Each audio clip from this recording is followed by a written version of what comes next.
Hello everyone, welcome back to Smite in the Sewer. Bromview goes above, we're looking for Pagon here, baby! You're coming to party, you're gonna party in the grain. Sheepto gets put down for trade by Rat Milk.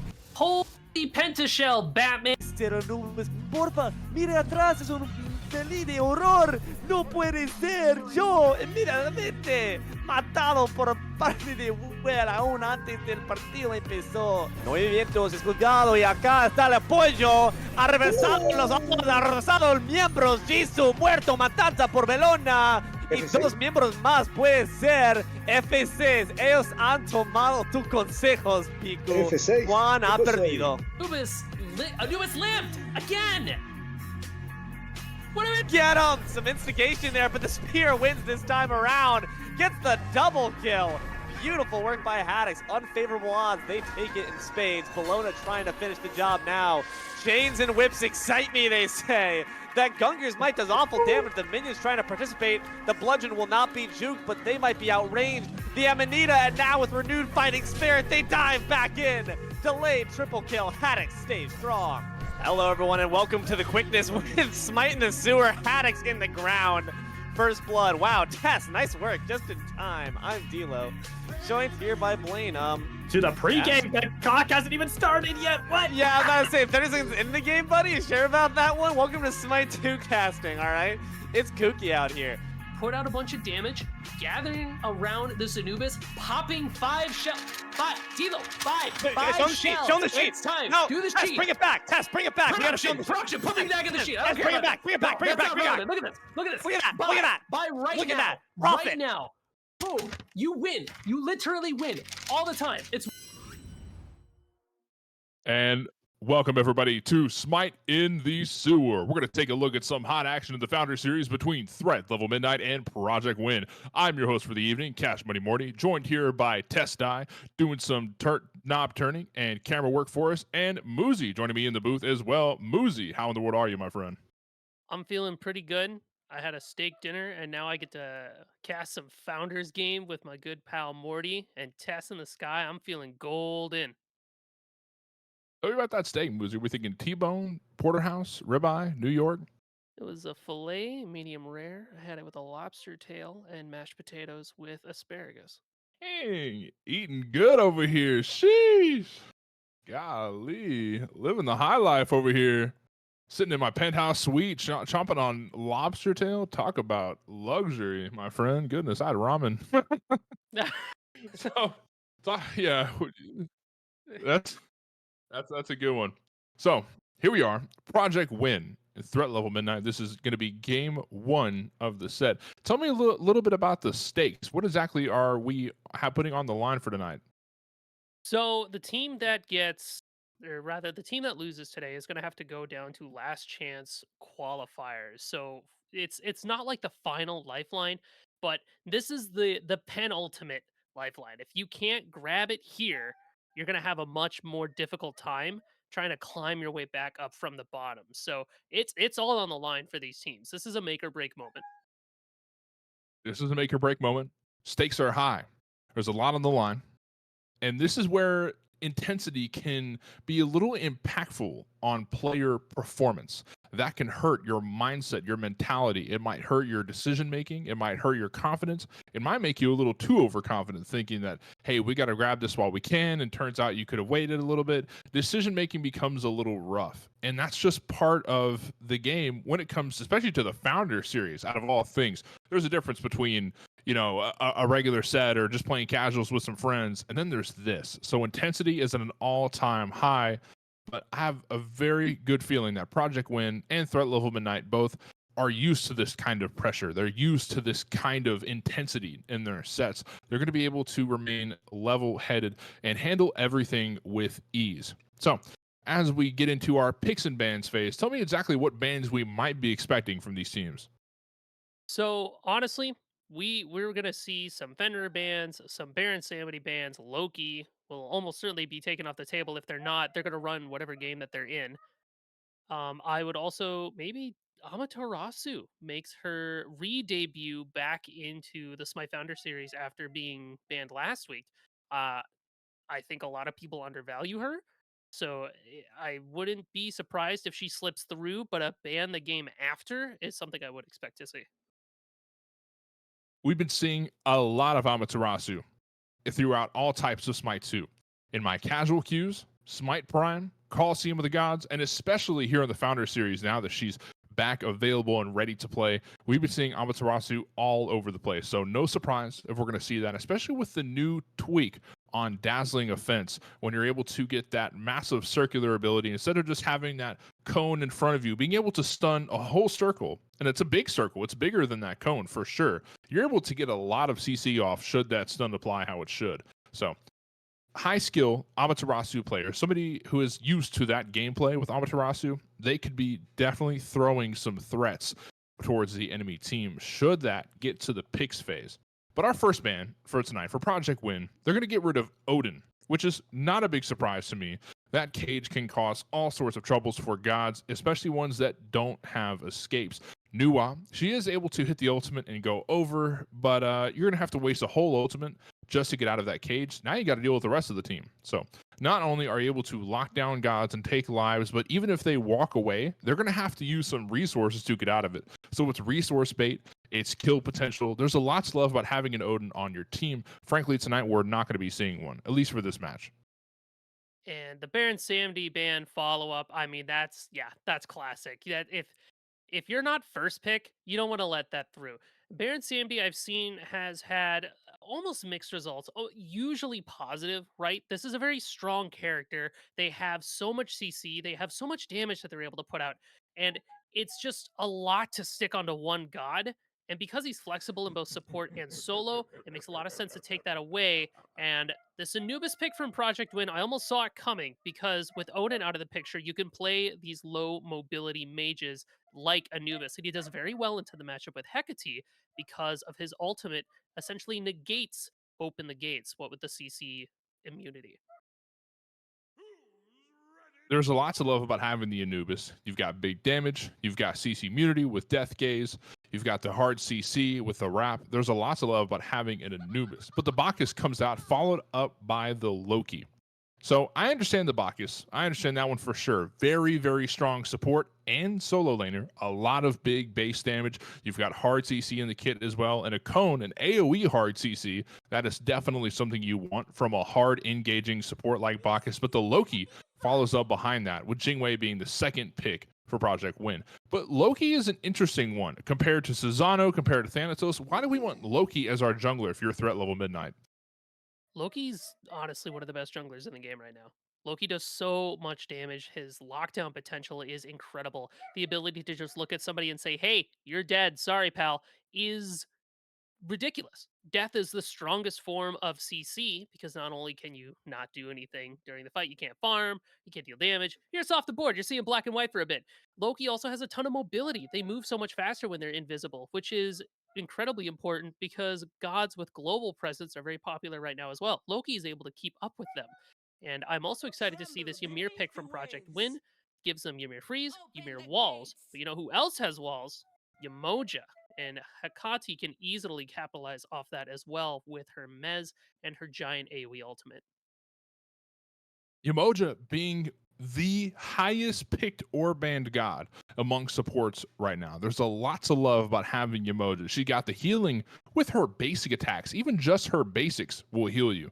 Not to mention on her second as well. She's got displacement in multiple forms. She also has the hard CC and a wall. There's really no better CC than a wall, especially up against gods that don't have an escape, a way to go over that wall. If they're just sitting ducks, there's nowhere you can go. It's either you run into a wall or you run into the enemy team. So make your choice, pick your poison. Fenrir comes out, going to be the, I'm assuming, jungler for Project Win. We've still got one god waiting, and that's going to be Athena, the final one here. So we see Ymir, Fenrir, and Athena, which is an interesting combination. Now, if this were Smite 1, I would have a pretty decent understanding of where these gods are going, but in Smite 2, we've got a lot more variety on where these gods can go. We can expect a couple different things, but what do you think exactly they're going for with Project Win with that team comp? That's an Athena jungle, almost assuredly. I'd put actual money on that. Athena jungle has made a How much? huge I'm gonna say $23. Um We can cut that out after the show, right? Nobody can 45? hold me to No, that, we don't man. have to cut it. Yeah, I'll bet it. 40. Athena jungle's huge right now, right? Like, and they've been seeing so much play and popularity. You can build damage Athena in the jungle. You can build a full like tank Athena jungle build. Although this Musa clan prefers damage, so that's where I expect to see her. Ymir has great solo lane potential because he can box really well with his passive. He can turn off Bacchus, with freeze. So there's that, and Fenrir's support is incredibly strong. The big thing with Project Win is kind of like what you said. There's a lot of flexibility here. Threat level Midnight is going to look at these three gods and kind of throw their hands up and be like, okay, we don't know what we're going into quite yet. That makes early builds a little rocky to start committing to some early items. So it's a lot to deal with. Meanwhile, threat level Midnight picking up a Cernunos, which has also seen a lot of play recently. We got 5 gods locked in, each team, 10 gods in total. Project Win versus Threat Level Midnight. To be honest, I've had enough of the theoretical talk. I've had enough of the pretending. I've had enough of the thought process. Let's get into the action. Let's take a look exactly what's going to happen. Game 1 starting now. All right, we are diving on in. Project Win versus Threat Level Midnight. This is game 1 of the set in stage 2, week 4 of the Swiss EMEA. And we are going to see some exciting action between these two teams. Let's take a look at some of the gods that we have here, Musi. Who do you think is going to be rocking the early game? Early game goes to, I want to say Loki's going to be the playmaker early on, honestly. That god's pretty powerful through all stages of the game because early game they can use things like the daggers, the third ability, as well as the decoy to body block, put some tick damage on. They don't have Bluestone, but Bumbus Hammer is like a tiny little Hydras. You can follow up with some great auto attack canceling. So I would assume Loki's going to be a big playmaker. But once Athena hits level 5, everything changes because it goes from, okay, we can go fight this person and that's not a big deal, to that Athena's level 5. If I fight this person, I'm also fighting Athena. What am I going to do about that, right? So then the onus is on the jungler, Loki, or even Yamoja if they're making a rotation or gank to be like, okay, how quickly can I wrap this up before the Greek goddess of war and intelligence shows up and smacks me around? That's a good point. You're playing and you're waiting for cooldowns. That being said, Defender of Olympus, not only does it give Athena the ability to show up at any given point of the game to one of her allies, but it also gives a massive shield in the process, and that can really turn the tides of a fight. You're not able to eliminate that god that you're previously targeting because, oh, guess what? Massive shield in the way. How are you going to go up against that? That definitely is going to hurt the kill potential for Threat Level Midnight. Athena definitely causing some ruckus. Speaking of ruckus, Cernunos is charging in over here in the duo lane, looking to grab First Blood on Nickelback, and Valerian is going to do just that. First Blood goes to Threat Level Midnight. Nickelback there, I mean, they really wanted to be somebody, but right now they're just going to be dead, which is unfortunate for them. Being behind in the ADC denies you gold that you need in order to get your items online. And Cernunos' build path is really unique in that they have so many items available to them. They're likely opting into an early Transcendence or maybe a Devos, but Scalder man in a bit of trouble here too.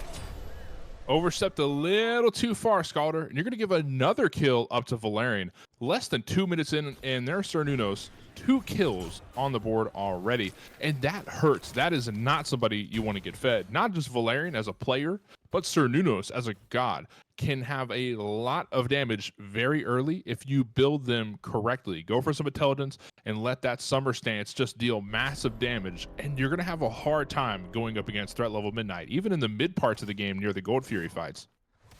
And I just want to point out, hey, we didn't shake on it, so it's not a big deal, but that Athena is, in fact, in the jungle, Morty, which is exactly where I want to see her. I believe Athena's strongest role right now is jungle. A full damage Athena can carry a game. That sounds like a bit of a ludicrous thing to say, but, hear me out for a moment as Fenrir finds himself in a bit of trouble, but look who's here to save the day.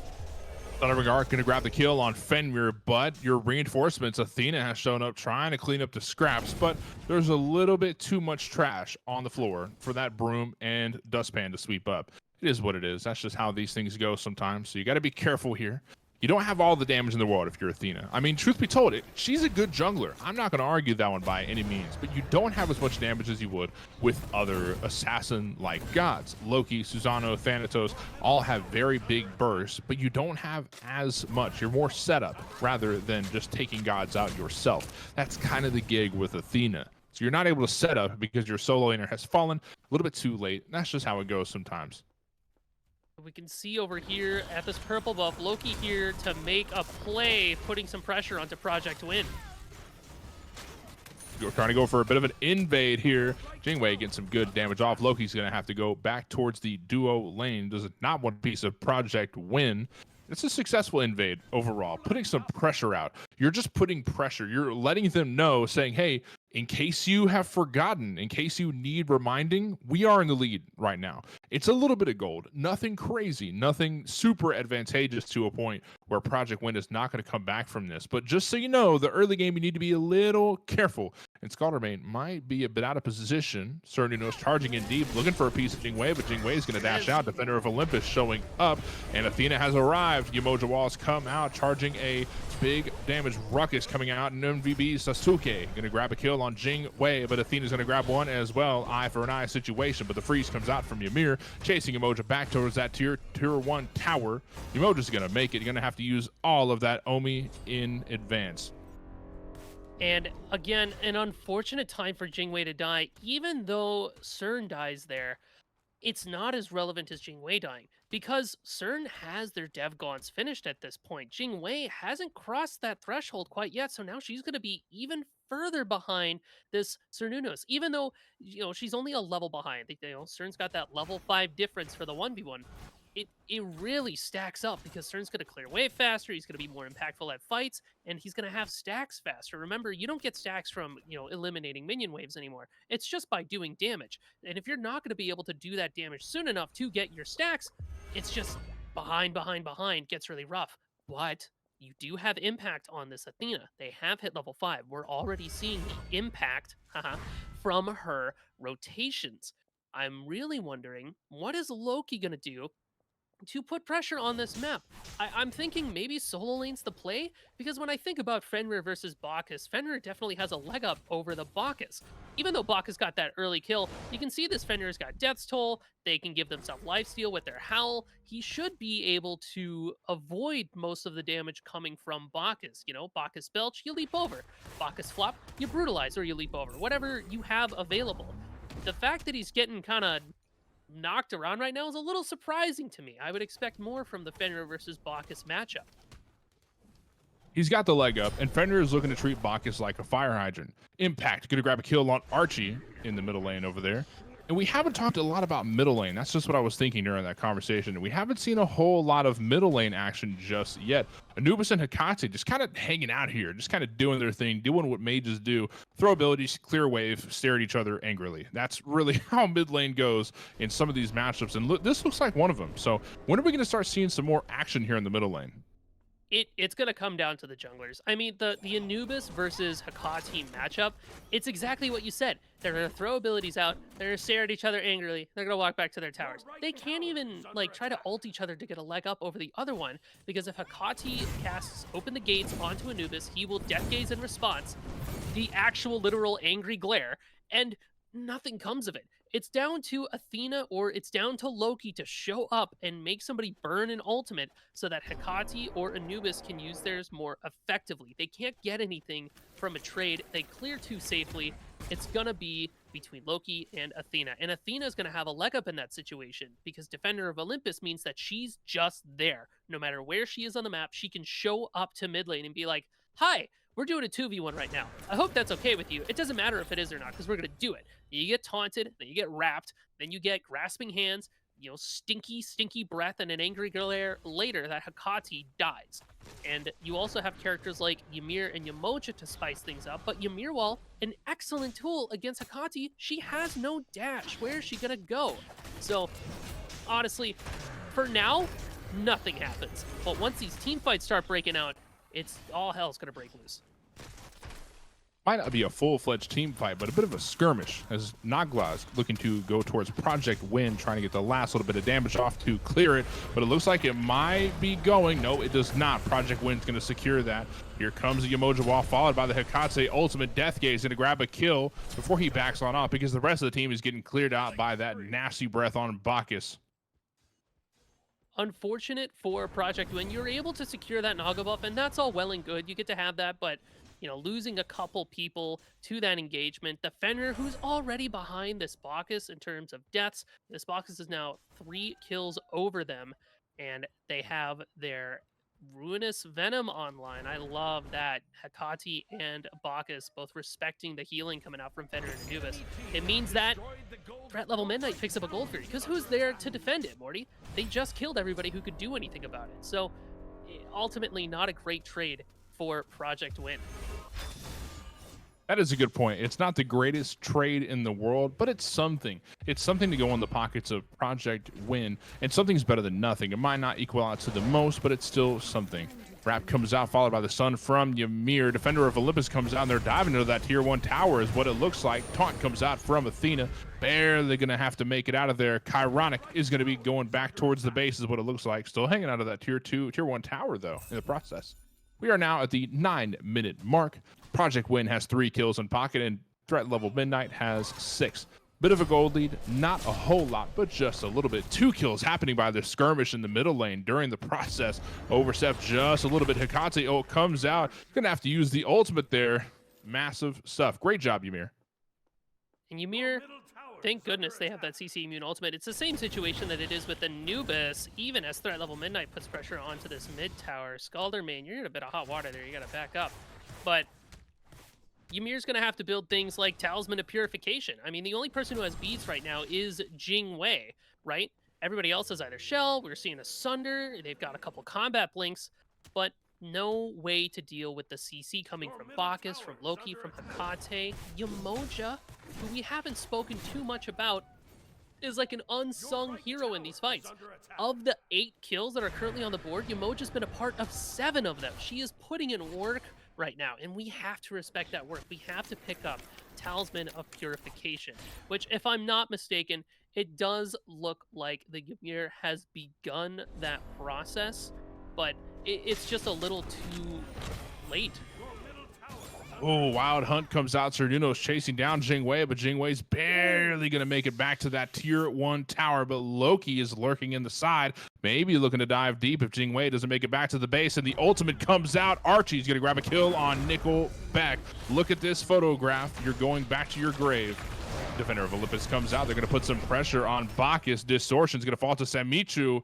Oh, that's a good rotation. You realize the Loki's over there. You've got the advantage. Way to respond there, Project Win. Bit of an eye for an eye situation. Valerion's going to find themselves in an even better position as both he and Archie start chipping away at this tier 1 tower. It's going to be more gold in the pocket for threat level Midnight, but look at the solo lane. The fight's not even close to over. Diving into that tier 1 tower yet again. Yemoja's looking to get some defense off, and she's got some damage to follow. Well, you said earlier we haven't talked a whole lot about Yemoja, and something you need to bring into the conversation every time Yemoja's brought up is the fact that she has so much base damage within kit. Right now, all Yemoja has is that Talisman of Purification and the Breastplate of Valor. That is insane to see how much damage that she's putting out. It is nuts to think that is just one god, no damage, no intelligence, anything of that sort. Oh my goodness. It's exactly what I would expect to see from Yemoja. You know, her mana doesn't operate the same as other gods. She's got the special mana bar. She uses the Omi, so she can throw out abilities unlike everybody else. You know, building items like Breastplate of Valor and the Talisman of Purification, they both have cooldown rate, which is very important for that Omi ability. Meanwhile, you know, I'm sitting here wondering, man, what are we going to do about poor Nickelback on this Jingwei? You know, they've lost their tier 1 tower, which means that they have less, you know, places to hide, and that's more pressure on the left side of the map for Gold Fury, which is respawning soon. It is going to be an important objective for Project Win to try to secure if they want to turn this game around. But Anubis has finished their Typhon's Fang. That's a really huge power spike for them. It will be the difference between killing somebody and staying alive now that they got their life seal online. Meanwhile, though, in that same breath, threat level Midnight already has anti-heal. I've seen nothing but respect from threat level Midnight, even as the skirmish breaks out near this Gold Fury pit. It might not even be as much of a skirmish, more so than Scaldermain just stepping out a little bit, but that Ymir wall, now that he's able to bounce off of it, is going to get him into safety, unless Loki has anything to say about it. Chironic going to grab Scalder with the open gates. Oh, man, open the gates to hell. You're going to fall and give up another kill to threat level Midnight, which they're going to be going towards that Gold Fury, looking to get things started, but you can see some Michos lurking in the shadows, maybe to cast an ability or two over the wall. That Death Gaze is online. You can easily seal it if you time things correctly. Athena is going to be putting some pressure on Chironic in the backside. Ooh, almost going to get him, but it's not going to be enough. That Fenrir is going to grab a kill on Bacchus in the process. Wow, action all over the map. Hey, you know what? Fenrir, my goat. See, I told you the Fenrir matchup was good against Bacchus. Fenrir just had to remember that too. Now that they've got a Genji's Guard online and a Mystical Mail, they can really start boxing that Bacchus. You know, Bacchus building mostly physical defense at this point, almost entirely minus the Talisman of Purification, means that that Mystical Mail is going to be putting in a lot of work because he didn't have the protections for that to begin with. But this wrap from Anubis is going to put Loki in a tough spot, even as we start gathering around this Pyromancer. Pyromancer is coming online very soon. You got to be ready for it. That is a big objective for sure. A little bit of gold in your pockets and a runic bomb as well to complement the later game siege whenever that time comes around. When opportunity presents itself, runic bomb is there to put a little bit of icing on the cake, saying, hey, we can take this tower even faster. We can now maybe get some more damage on the tier 2 or the Phoenix, whatever else have you. Runic bomb is a great thing you want to have on your side as Archie going to take Nickelback off the map in the blink of an eye. If it was a snake, it would have bit you. Wow. Look at RG go. And that Loki pick that you talked about earlier is doing exactly what you said he would. He is just going around the map and taking out anyone who looks at him funny. Even if you have the slightest bit of malice towards that Loki, towards Archie, he's going to punish you for it. And, you know, Jing Wei, ever the rock star, just trying to put pressure anywhere that they can, you know, noticing, okay, well, this left side isn't very safe for me. Maybe I can take something on the right side. The unfortunate part of that, though, is that threat level Midnight is ready to respond. They have the awareness in mind to rotate to this Jing Wei and just keep her down. She's the best ADC in the game, right? The longer that we can keep them away from that, you know, combustion point where they start to pop off, the better. And again, Hakati ult exchange for Anubis ult, but it's not nearly enough.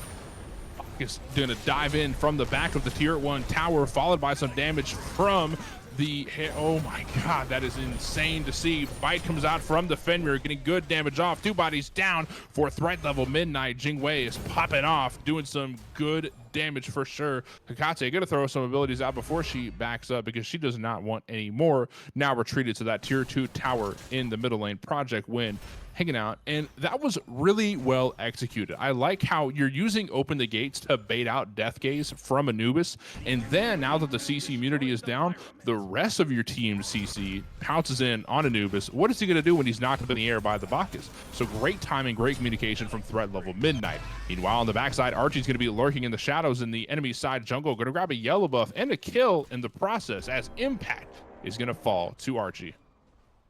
Loki getting some very important items online right now. I would assume we're going to see that Soul Reaver pop up in just a second. Or not Soul Reaver, excuse me. The Heartseeker pop up in just a second. That's the mana-infused axe. For those of you at home, the axe is for physical. The staff is for magical. But that Soul Reaver online is going to make this Loki even more potent. This Loki that is already kind of running the game anywhere he goes, right? Wherever he shows up, death is soon to follow. Even in that 2v1 that we saw, not a care in the world. This Loki is going to be a massive threat. A threat level, I'd wager about Midnight. But, puns aside, Gold Fury is going to be coming up pretty soon here. I would almost expect threat level Midnight to start making a play for that soon as well. Project Win, not finding a lot of success with their comp. I'm wondering maybe when we hit the 5v5s, we start to see some more success. I mean, you have Ymir Wall available, you have the Fenrir alt Ragnarok did come out, and it was fairly helpful in getting a kill there. But the problem is that Threat Level's Midnight counter engage is just so strong. Whoa, we're gonna start an FG Project win? That's what I like to see. That is a very, for the lack of better words, ballsy response from Project Wind saying, hey, you want to take out Gold Fury? We can just take out Fire Giant. Little did they know that Distortion and Archie were lurking in their own jungle awaiting for a play like this, realizing, hey, if we're all 5 over here, then they can just bust Fire Giant, especially with that objective melting potential from Death Gaze, Samichu. I think that they don't stand a chance running all the way from Gold Fury to Fire Giant in order to stop that. However, take a look as Fenrir are going to have to run away from Distortion, not wanting a piece of 3 members of Threat Level Midnight. Going to have to use Ragnarok in the process, and that is great in the process of using resources. You're getting resources away from Project Wind to make these team fights go a little bit smoother and let your snowball continue from this point. Speaking of this point, we're sitting at 18:45. There's going to be 15 kills in the pocket of Threat Level Midnight and 6 for Project Wind. We're circling the Fire Giant. It is down to half health. Yamoja Wall comes out trying to stop Project Wind from invading and grabbing the Fire Giant. And Project Wind are not. Open the gates, comes out punishing Project Wind for stepping even into the area of the Fire Giant. 2 bodies down as, oh man, they're chasing after a third. Anubis doesn't stand the chance. Death Case comes out looking to grab a kill before he falls to the afterlife, but Valerian's not going to let it happen. Melting that health bar like hot butter on a stovetop. Looking very good right about now. Threat Level Midnight dominating the competition. And well done by Threat Level Midnight. You see how they split up there, forcing Anubis to try to pick, like, okay, I can only try to melt one person with my ultimate. Pikachu, I choose you, right? That allows the rest of the members of Threat Level Midnight to be like, cool, the Anubis isn't looking at us. We're going to go ahead and take them out. And Fire Giant buff, keeping all the members of Threat Level Midnight alive. It's a bunch of stats that buff gives you. Nothing to sneeze at. It's a game ender for sure as we're approaching this late game section of the game. Nobody's level 20 quite yet, but the items that we're finishing building here are super important. I mean, Cernanos now has Titan's Bane as well as the Demon's Blade online. Pair that with an Autumn Stance. No tank in the game is going to be able to stand in front of him for very long. Bacchus finishing up an Ankh to go with their Talisman of Purification means that he's got all the magic procs that he wants or desires to stand in front of this Anubis to deny the lifesteal. And Loki, there it is. There's the Soul Reaver, the proc build. It's not looking great, but it's not over. Even as Nickelback is getting jumped on by Threat Level Midnight, forced to use that ult to make space and get away, which means Project Wind will have a tough time defending this Tier 2 tower. The game plan for Project Wind at this point is going to be Fat Taunt, Big Ult. And we're going to see if they get a chance to do it right now.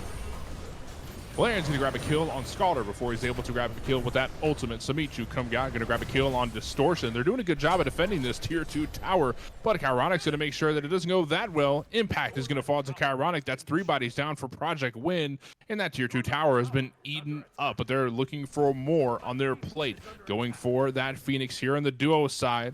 Fenrir's going to back off, does not want to bite off more than he can chew. As much as Fenrir loves to bite, even the gods have a bit of restraint because that is a 4v2, friendos. You do not want to fight that. Phoenix falls. Threat Level Midnight continuing their domination here on the battleground of the gods, and there's not much that Project Wind can do. Not much, but there is some. There is little. What exactly is the answer to that, Musi? How do they come back with a win from this? So, if I'm looking at any one particular player from Threat Level Midnight, where I think to myself, who's the problem here? Who do we have to get rid of? Who can I kill realistically? I'm thinking to myself, well, if we can catch Loki out without ultimate and away from their team, which Loki likes to be, they like to stalk around. If we can catch Loki, that might be our best chance. Athena can be by the side of somebody that this Loki decides to go on.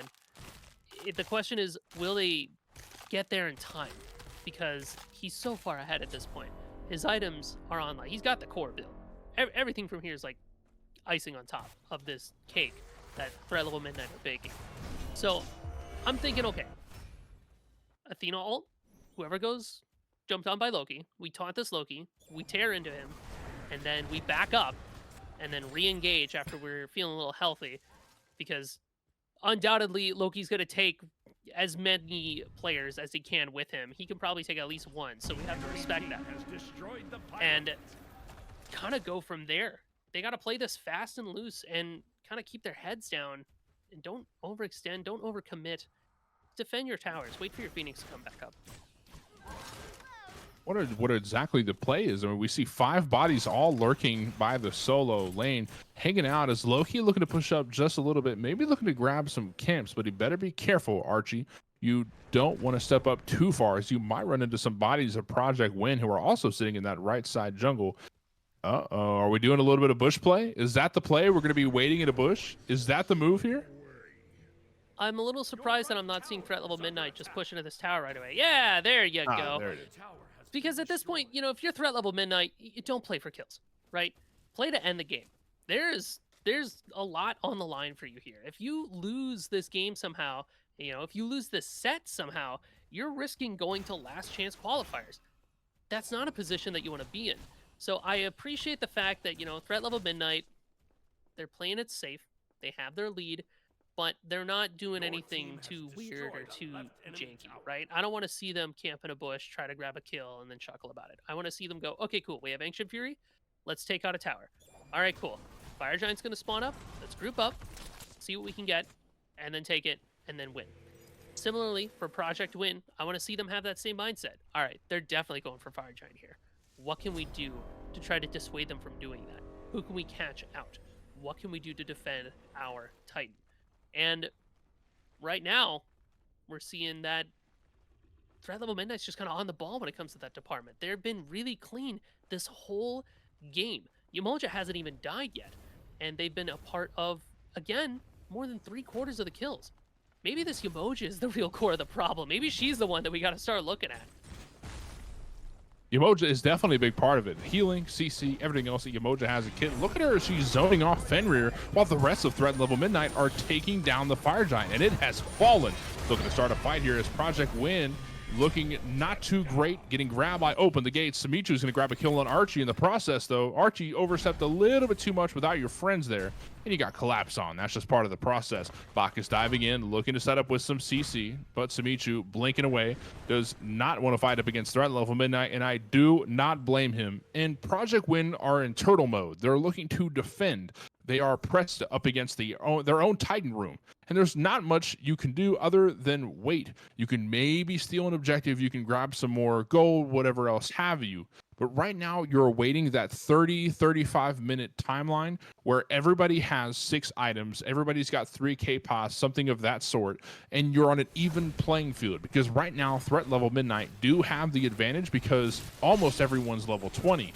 But they're up on gold as well. They're going to be up on even more gold as the Ancient Fury is about to fall.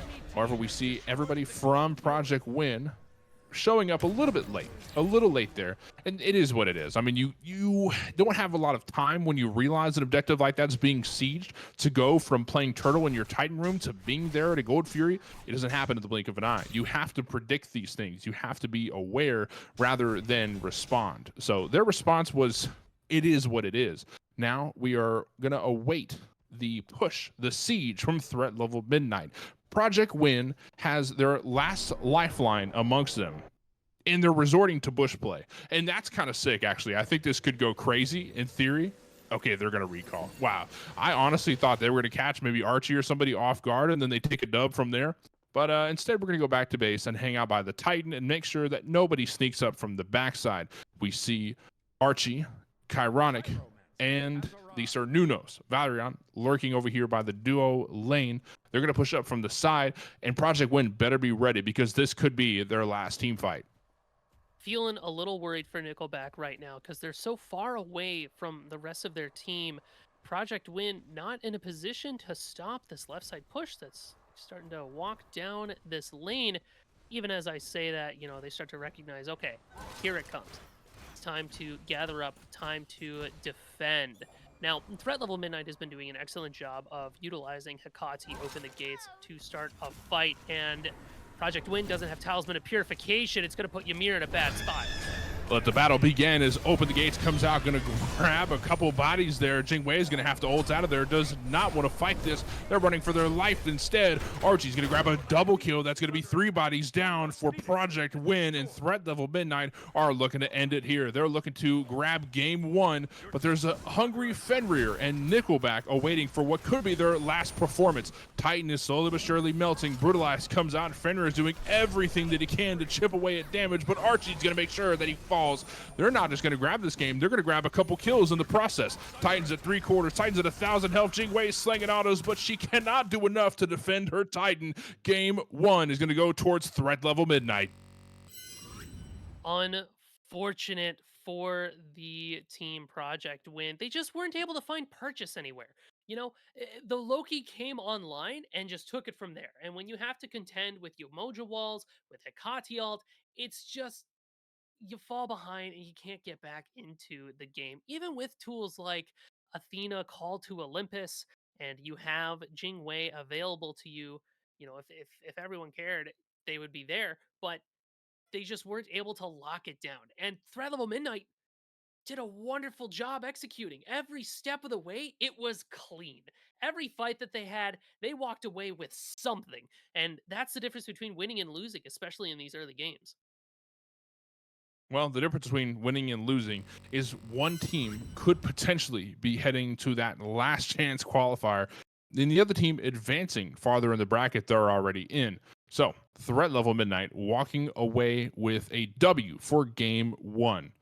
That's good. That's really good if you're Threat Level Midnight. Project Win have a couple of tweaks they need to make, just a few. I don't think that their performance was terrible. It wasn't a winning performance, but it was a good performance. I mean, I enjoyed what I saw. We saw some good things from Samichu, able to utilize Death Gaze in multiple forms to get himself out of Open the Gates. But overall, you got to be wary of your positioning. You need to make sure that you're just not inside of Open the Gates, rather than, oh no, I'm caught here, let me bust my CC immunity, and then there's the CC from the rest of the team that you don't have any response to because you use it on a very predictable giant circle known as Open the Gates. You just have to position yourself a little bit better. There's a couple tweaks overall I think the Project Win can make, and I think they'll walk away with what could potentially be a reverse sweep if they play their cards right. That being said, we're going to go to a quick break. We'll be right back in just a moment, so don't go anywhere. We'll see you with some more action here in the Founder Series.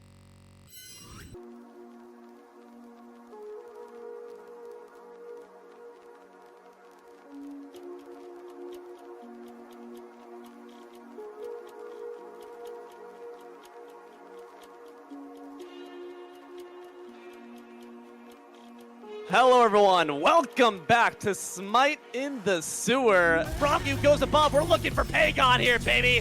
You're coming to party, you're gonna party in the grave. Sheepto gets put down for trade by Rat Milk.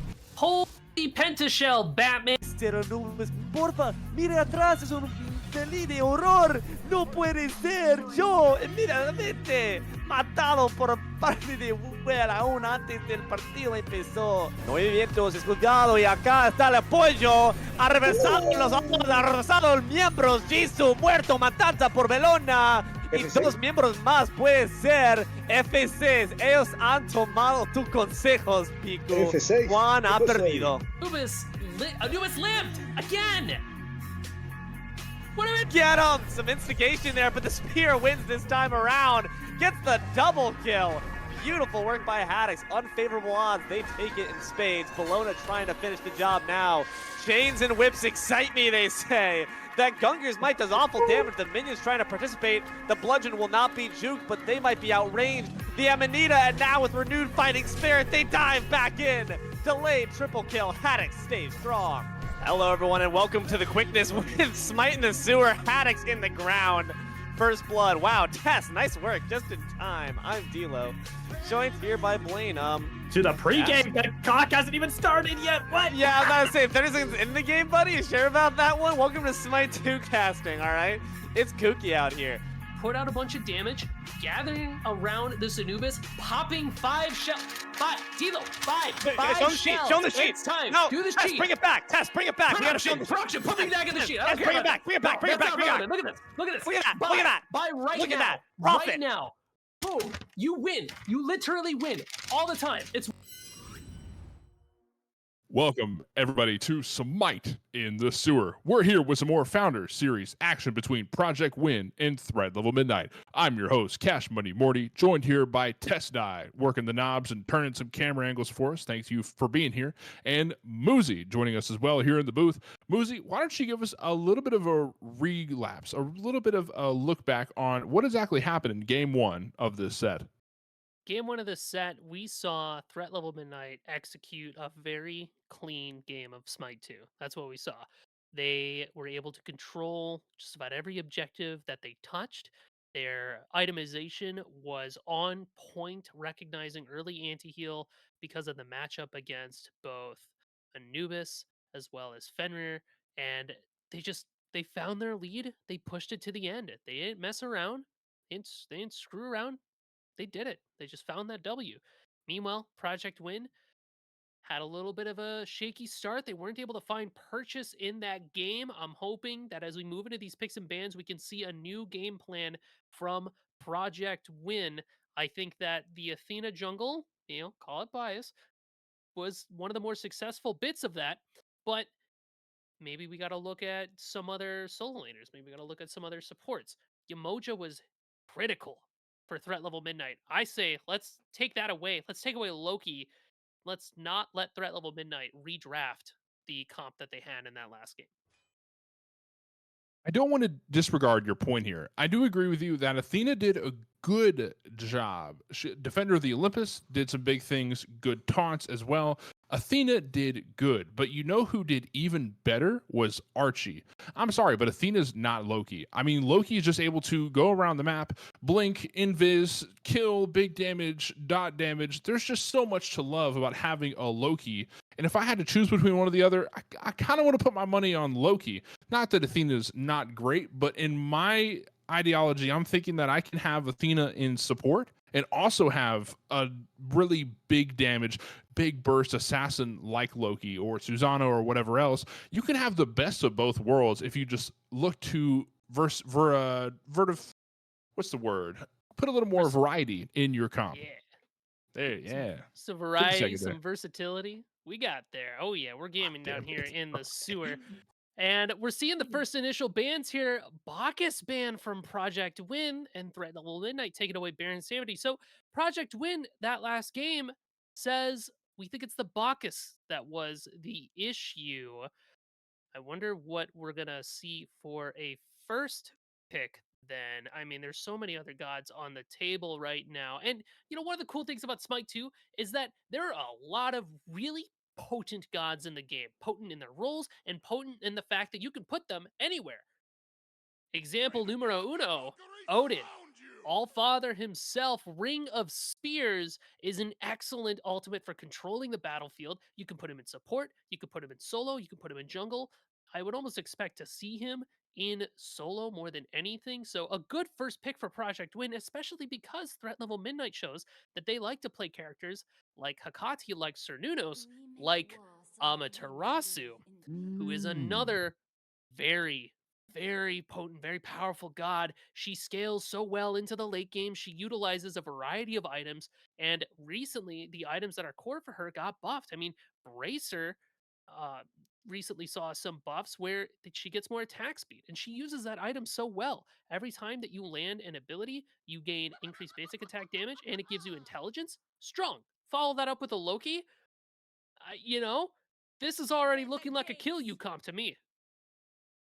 I think it's interesting how you mentioned that earlier. There's a lot of strong gods, a lot of gods that feel what some might say overpowered. And that's kind of the gig that's going on for Smite 2. For those of you who have joined us throughout the lifeline of Smite 1 and seen these gods transfer over to Smite 2, all of these gods have a little bit more touch, a little bit more oomph that makes them feel a little bit better to the player and to the team. Ymir can now jump off of his walls to give him a little dash. Odin now has more things in his kit. Loki has a little bit of change as well. Amaterasu has a shield in her kit now. Amaterasu has a massive circle instead of just a little cone. Everybody's got these little changes, little tweaks that makes them feel better. So finding that balance and finding that meta of who's good, who's great, who's not as good, it is rough. We're in a rough spot, especially because this is an alpha. and things are changing every couple days is what it seems like. It's hard to find that overpowered balance. What it seems like it's more to me now is that comfort pick. And right now I think Threat Level Midnight is comfortable with that Yemoja. There's a lot of playmaking here. There's a lot of healing. There's a lot of base damage. Yemoja has a little bit of everything that you want in a support. So if I'm Threat Level Midnight, I am looking for that Yemoja just about every time, especially because we've even seen NVB put on an incredible performance each and every time. And Project Win opting instead of Yemoja or instead of Athena for Ymir, which means Threat Level Midnight gets to pick up Jingwei. I'm wondering to myself, what does Project Win see with this early Ymir pick, knowing full well that there are some other, potentially stronger options for the support role that I would suspect to see this Ymir in. I mean, we talked a little bit about comfort picks, but when do you have to draw the line of I'm comfortable with this god versus I'm not seeing a lot of success with them right now, right?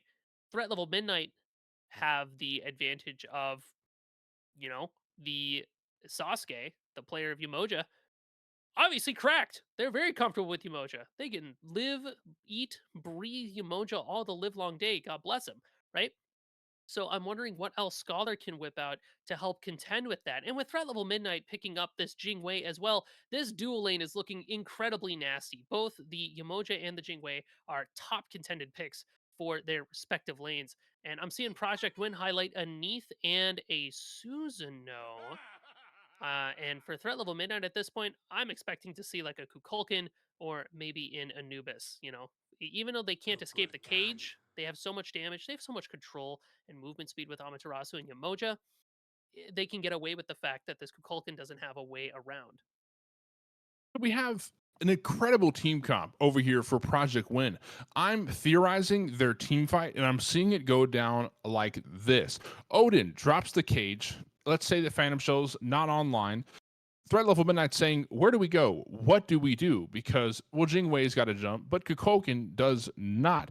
Umoja doesn't have a way of getting out of there. Loki, I mean, there's a lot of gods that kind of just sit there. So what do they do when they're in that cage? Hekate drops open the gates. They now move to where Ymir ult is already being channeled. Big, massive burst, followed by a burst from Neath, followed by ultimate from Susanoo. There is a crazy amount of kill potential with Project Win. Even if one of those things doesn't go exactly how it's planned, as long as opens the gate connects, then I think that's exactly where Project Win's going to find a W from this. But tell me about the picture perfect team fight for Threat Level Midnight. How are they going to be rocking these mid to late game skirmishes? It's going to start with a Yamoja wall or an Amaterasu engage.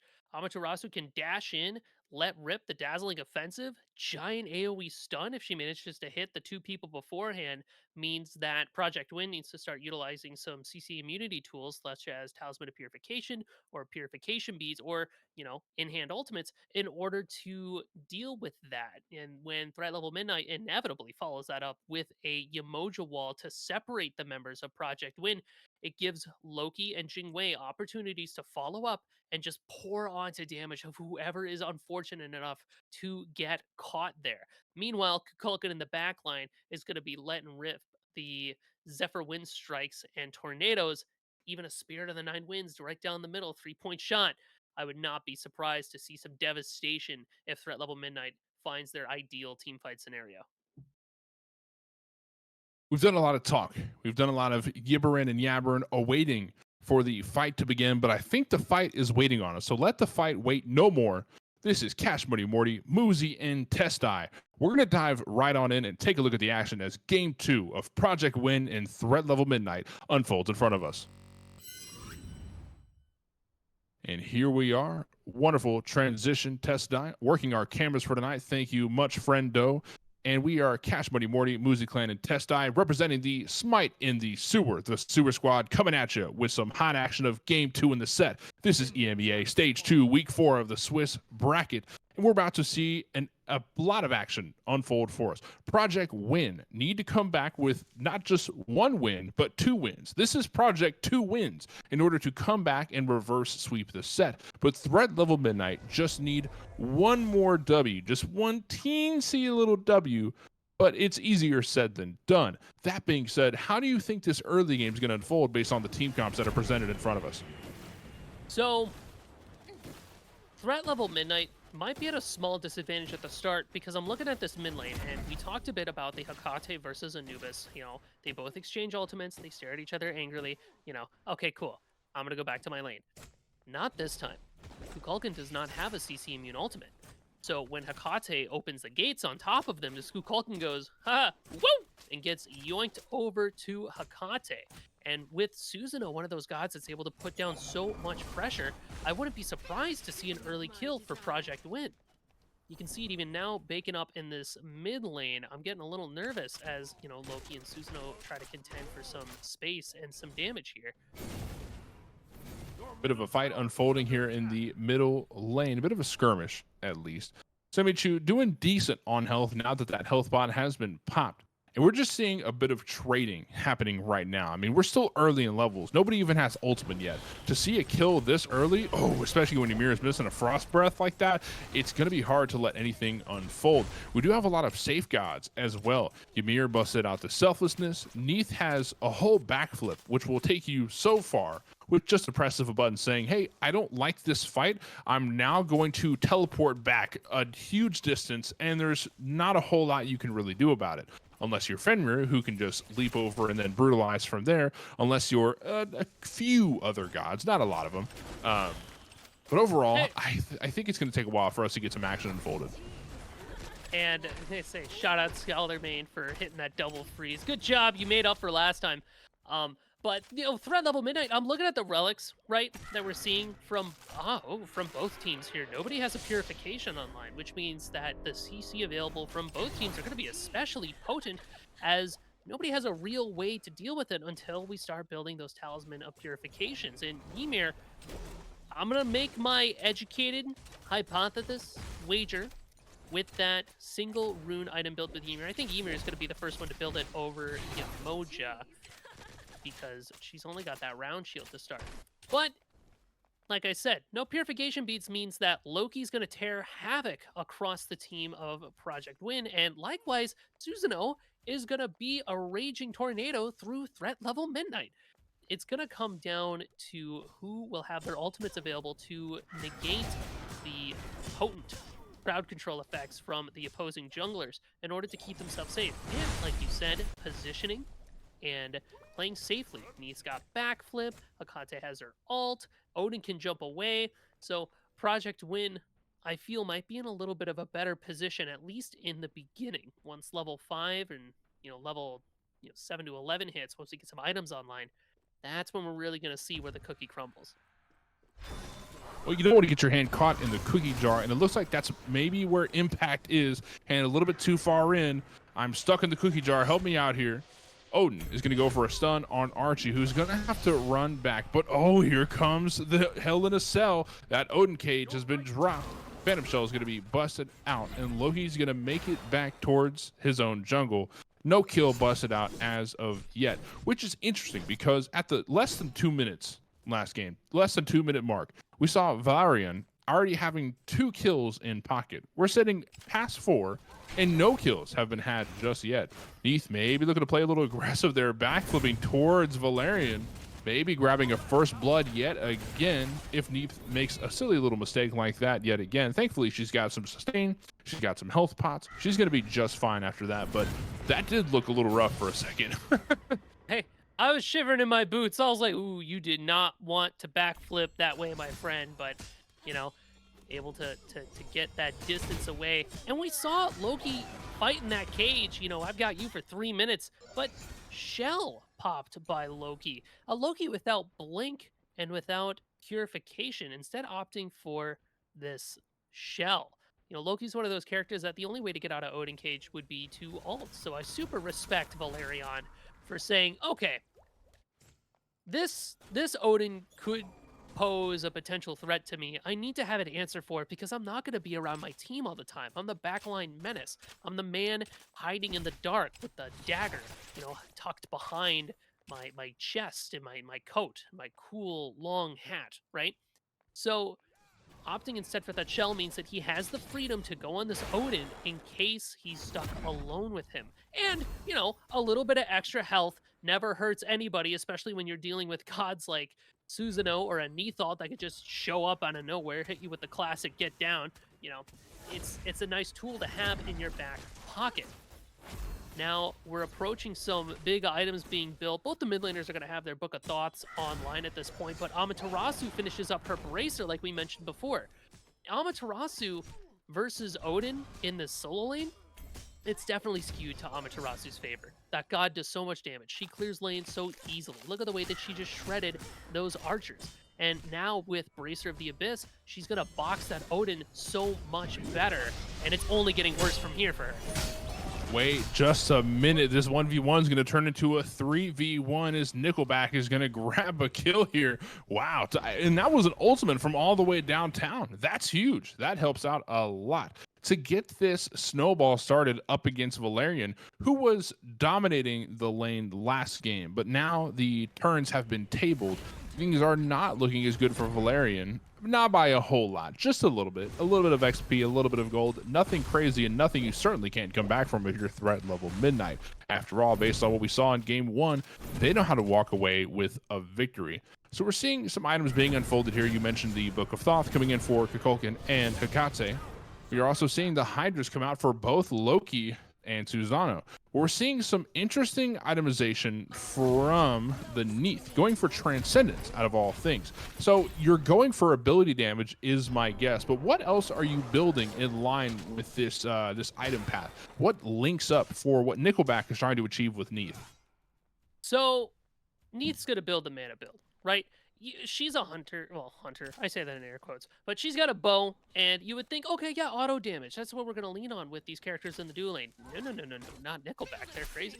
They're going to opt for this mage build. They want to hit big abilities with their ultimates, with their roots and their weaves.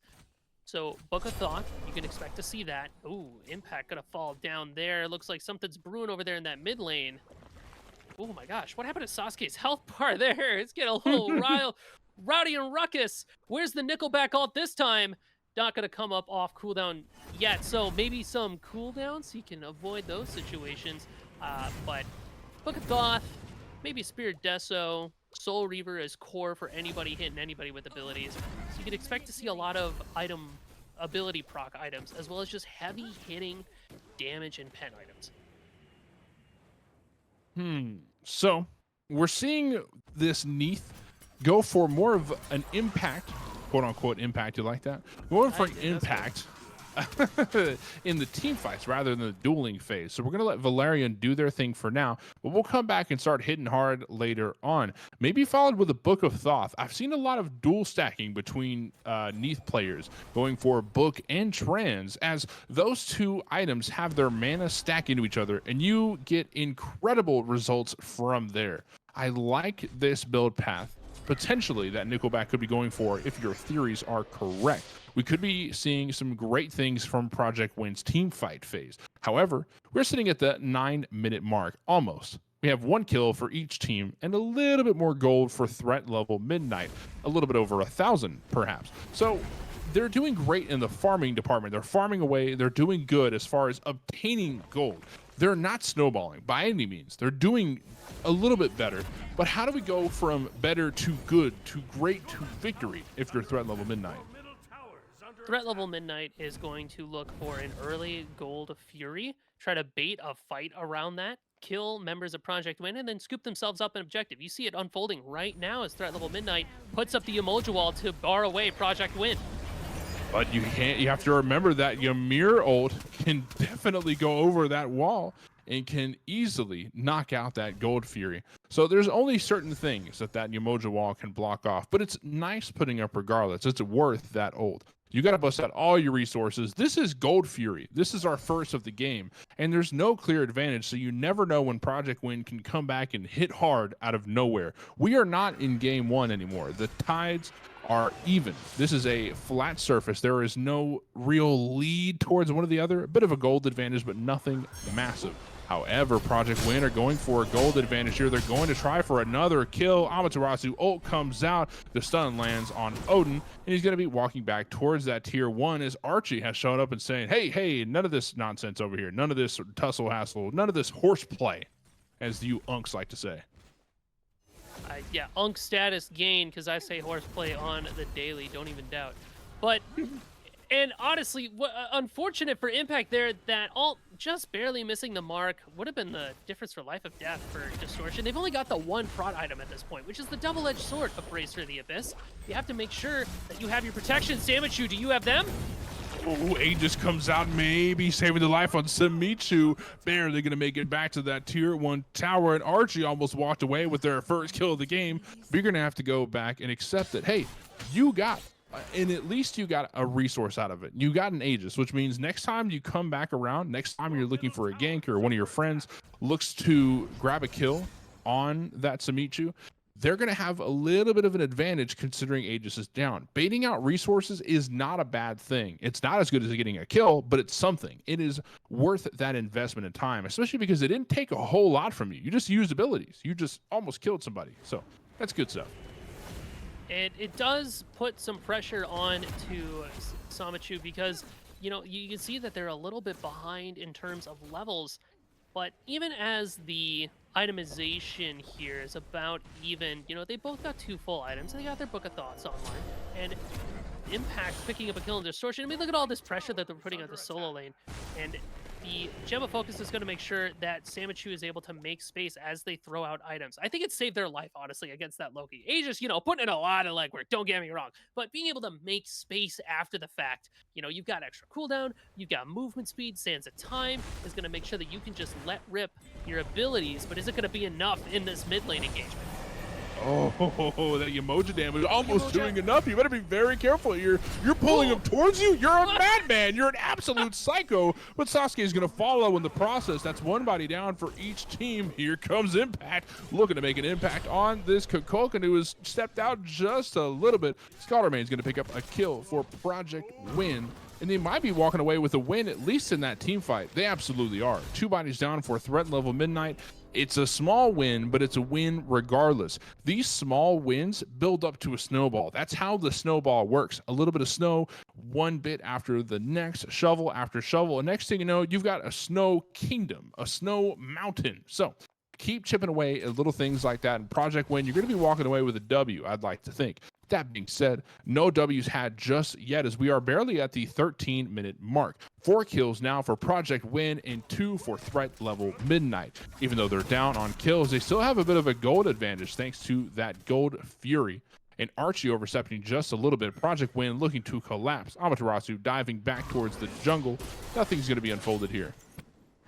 Little bit of snow, a little bit of ball. You mix it together. You have yourselves a great time. Yeah, you like that? It's pretty good. I'm a bit of a wordsmith. You know, I put a lot of work, you know, at school, you know, writing courses. I do my best. Just like you can see threat level Midnight doing their best. Ooh, Odin Wall, just barely missing the mark. You can see that Impact was looking to make a play over there, but instead he's forced to try to find anything else. Amaterasu is such a difficult god to lock down. I mean, her dash goes so far, and then she's got her movement speed ability. It's not going to dissuade Impact and Odin here, though. They want even more. This blue buff going their way, but they're going to take that and walk away. Even as Amaterasu walks back to land, I'm a little worried that she's not quite recognizing that Susanoo is there. No, she'll be okay, but check out this dual lane run, this Gold Fury. Guess what's back up, and guess what threat level Midnight wants to do?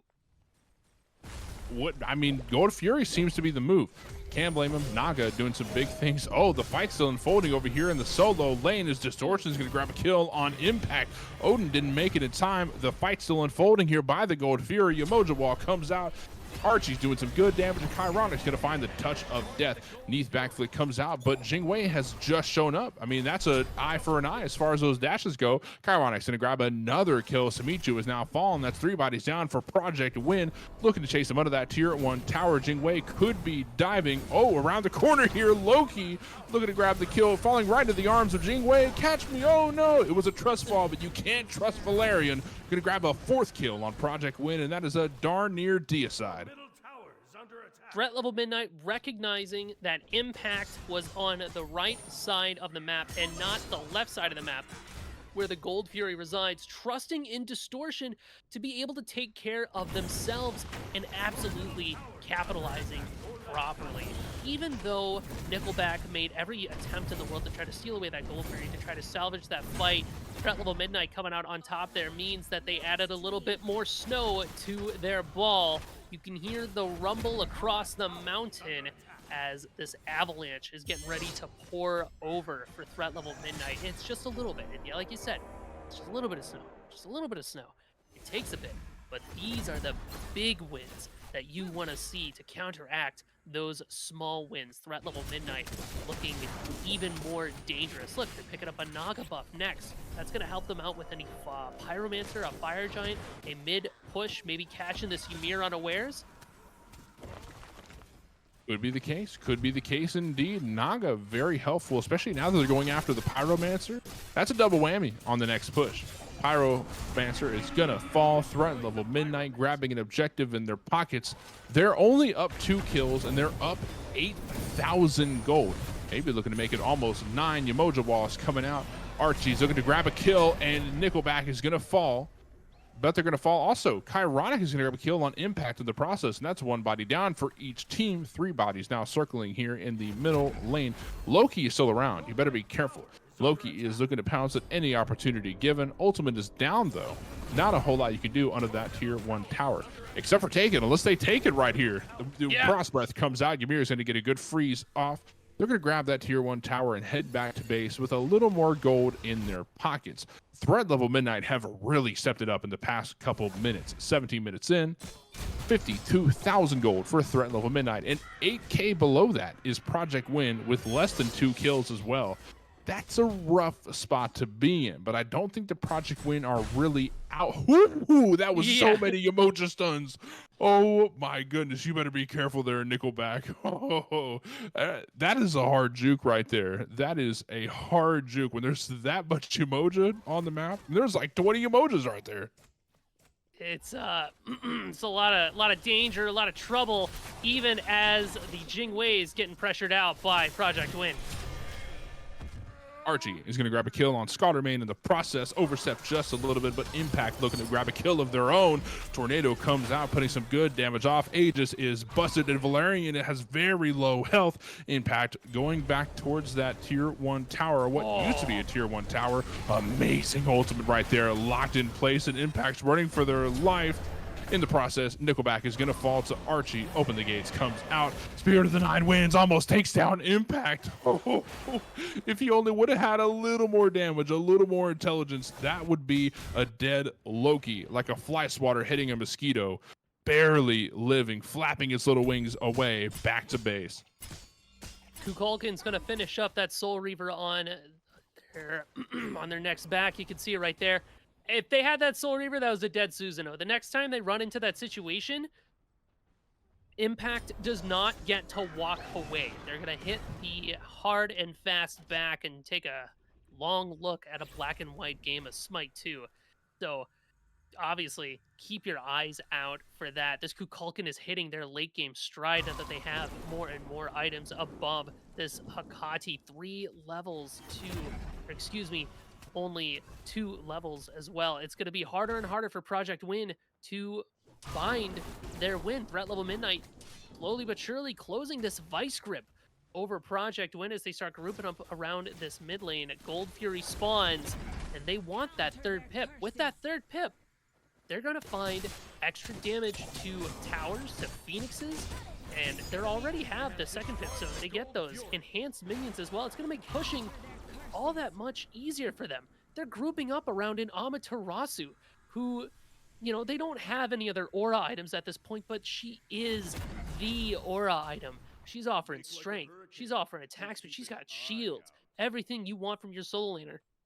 And then more, because Distortion gets to pump out so much damage. 14k damage. She's on the top of the chart. She's got 2k over the Odin, 4k over the Kukulkan that we're seeing shred people. So it's really on Project Win to take extra care around these team fights. We got to try to lock somebody else out, somebody who's not affected by this Amaterasu, because you're not going to be able to take her down right away. She's got her team on her back as we're walking around this Fire Giant pit.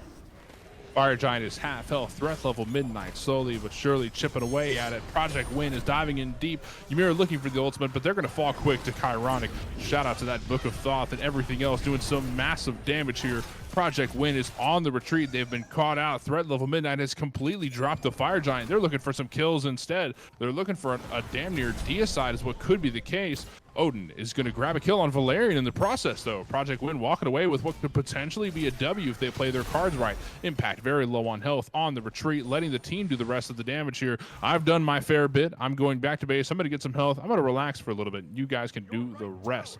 That fight is going to put an end to itself. At this point, at least. For now, we're going to go back to base, get some health in our pockets, a little more items as well. We'll come back and we'll try this again in a little bit. Honestly, Project Win shoving off Threat Level Midnight from that Fire Giant is a victory, right? Yeah. Because Threat Level Midnight is in such a position where Fire Giant could have ended the game. That's where they're at right now. They can get a wipe at Fire and then rush it down mid. Even though they've got those other 2/2 towers up, they have so much damage on board between Kukulkan, between Amaterasu, Loki, Jingwei, even Yamoja, right? If she gets the Moon Crash down, everybody standing in the center, they're dealing extra damage, they've got more attack speed. It's bad news bears if any members of Threat Level Midnight gets through this Fire Giant. So, Project Win, kudos to you. You've earned yourself some extra time. Now we get to see what you're going to do with it. Can they opt instead for an Ancient Fury when it spawns? I would say probably not. You need a favorable push in order to make use of that Ancient Fury. Morty, it's really going to come down to this Fire Giant. Even as a Pyromancer gets picked up by Threat Level Midnight, you know, Runic Bomb, handy tool in your pocket, whip it out in a fight too, just for the funsies, the lulls of it, because, you know, it's just another thing that you can do to get a leg over the opponent, even though you're already hands and feet above Project Win.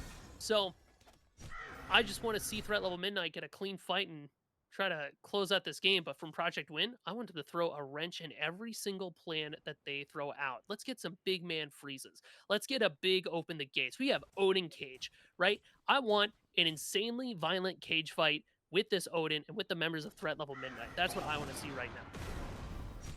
This reminds me of a David versus Goliath situation. Right now, Threat Level Midnight is Goliath. And it makes sense to say that, considering they're 12k gold above their opponent. Wait, David is going after the real Goliath, which is the Fire Giant? Are they actually starting this? Or they're maybe looking to bait out Threat Level Midnight?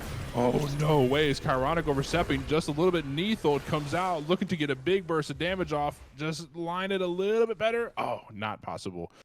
Ooh, but that fight went their way. They sent Yamoja back packing, saying, whoa, what in the world just happened? I almost died. That was insane to see. And that's what they need to do. They need to bait that Fire Giant and try to get that pick. It's unfortunate that they weren't able to secure the kill. You know, Threat Level Midnight doing a good job bunching up around each other to body block the Neatheld so it can't exactly find its mark. But you can already see the gears turning for Project Win.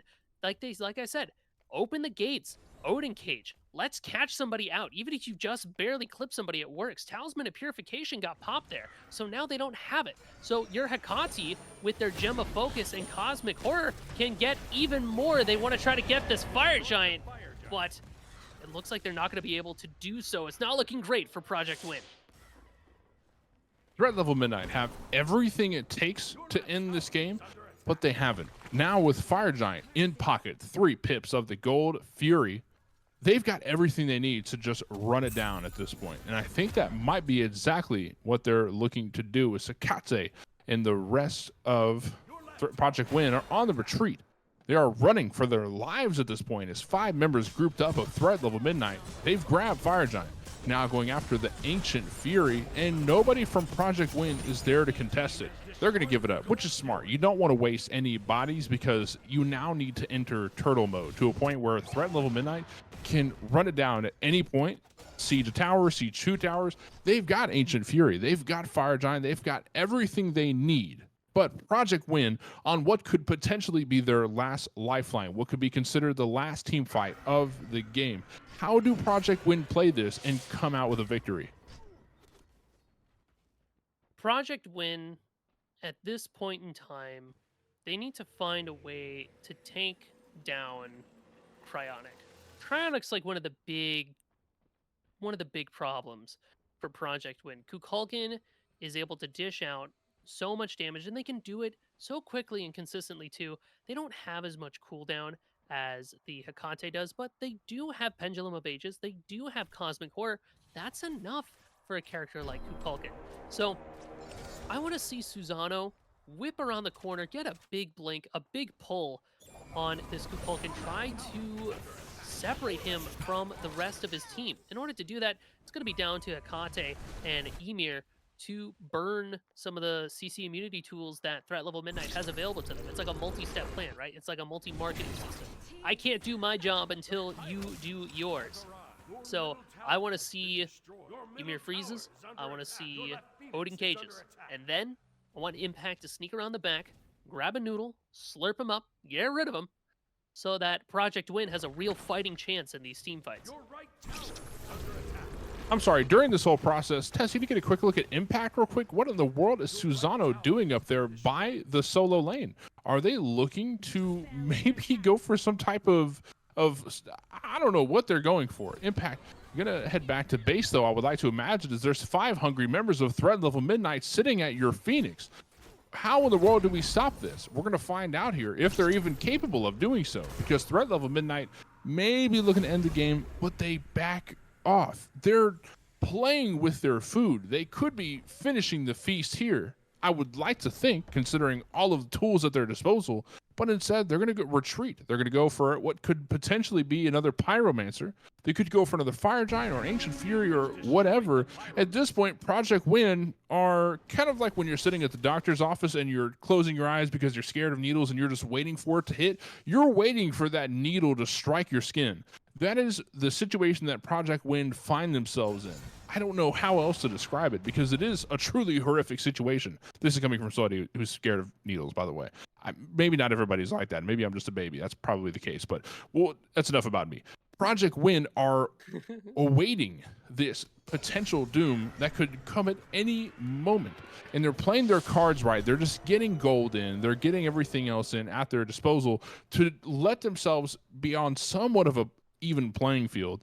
Right now, almost all of Threat Level Midnight have finished their builds, but Project Win are slowly but surely chipping away at those 5th and 6th items. So I don't know when we're going to see this even playing field. Probably another 5 minutes at least, if not longer. But I think once that point comes around, Project Win are going to have an easier time putting the thorn in the side of Threat Level Midnight and stopping their plans that they're whipping up in order to walk away with a W. I think with that right side push that we saw attempted there, the stars just didn't quite align for Threat Level Midnight. The vibes were off, right? They weren't feeling it. They were sussing something out. They didn't see a Susanoo. I mean, we knew where Susanoo was, but they didn't know where Susanoo was. So even though they had Ancient Fury and, you know, they had the Fire Giant take it away, the time just wasn't right. But with that back, you know, you're able to get your Kukulkan items like Totem of Death, so now they've got even more penetration, so it's going to do a better job of shredding characters like Odin and Ymir, who have a pretty healthy amount of magical protection. Ymir in particular, I mean, you've got the Gargoyle on top of Talisman and Sona Binding. He's very, very tanky dealing with his Kukulkan, but now with Totem of Death online, it's going to be a little easier to shred him. Likewise, you know, Loki finishing up a Crusher, Amaterasu, grabbing Spirit Robe. Jingwei gets Deathbringer. Big ticket items that they would feel more comfortable having, more comfortable pushing once it's in their hands. These are the things that really end team fights, these big late game power spikes.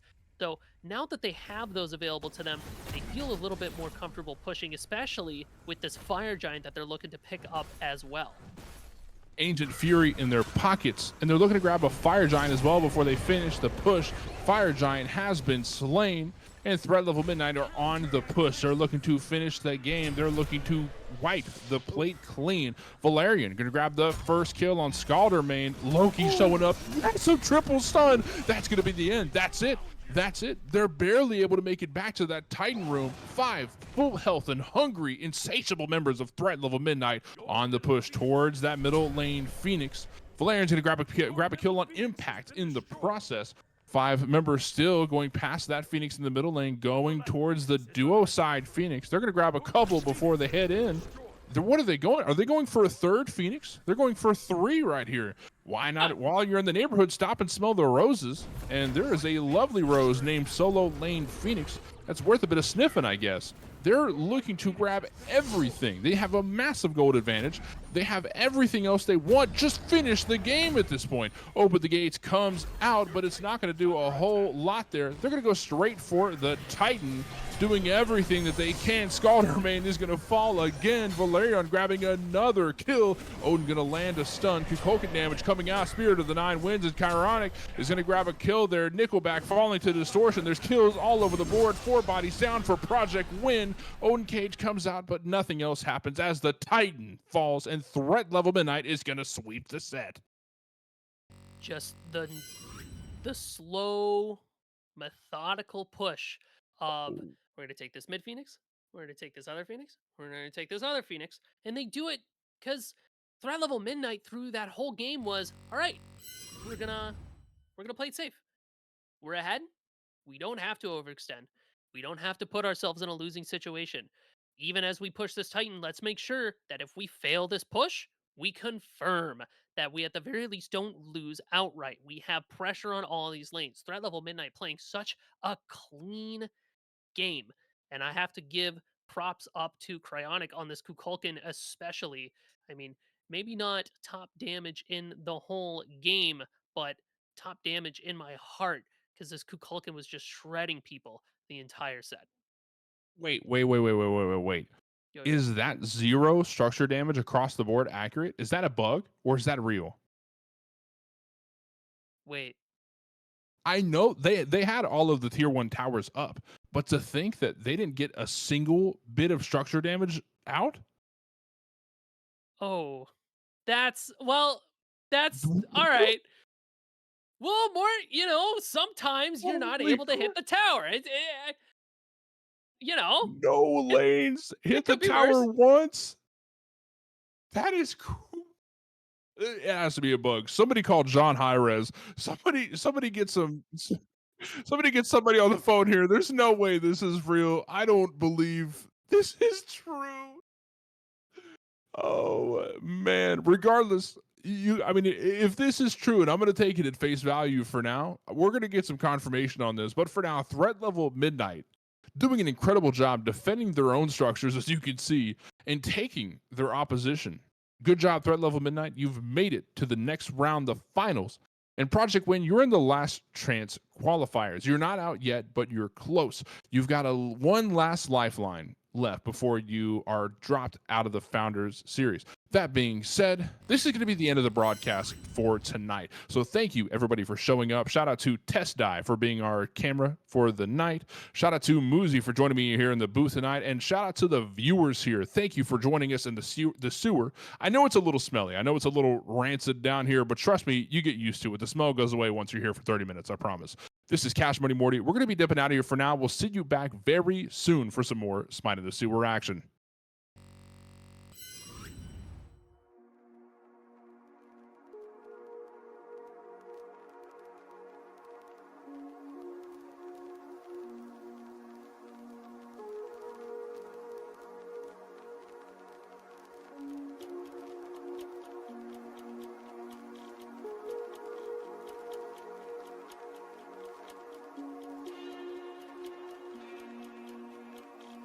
Hello everyone, welcome back to Smite in the Sewer. Bromyu goes above, we're looking for Pagon here, baby. You're coming to party, you're gonna party in the grave. Shinto gets put down for trade by Rat Milk.